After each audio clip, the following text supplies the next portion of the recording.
So how does Operation Asha do such an effective job of combating TB? There are three major challenges they have to overcome. The first is around efficiency, making sure that they keep the per patient cost as low as possible. The second is increasing likelihood of success with respect to things like ensuring compliance over the period of the 6 months, preventing fraud, particularly from the counselors, and dealing with stigma both from family members as well as community members. The third big challenge they have to overcome is around sustainability, which is keeping the program going without excessive reliance on donations or grants. So how do they ensure they're efficient?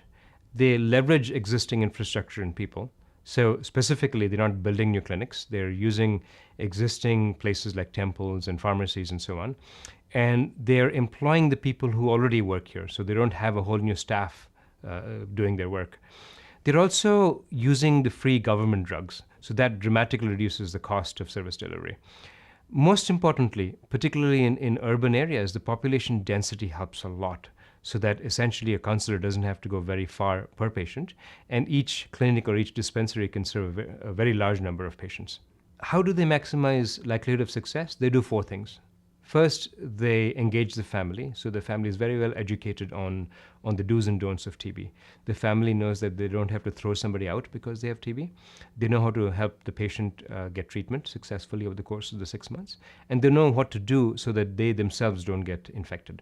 Then they make sure that the facilities have a very low profile and that the dispensing of drugs just falls within the daily routine of the patients. So it's not like there are these big clinics that say TB patients here. Because they're working in temples and existing dispensaries and so on, the patients can simply go walk by there, pick up the medications, and go about their business without having to risk stigma. The third really important tool in their arsenal is the biometric ID.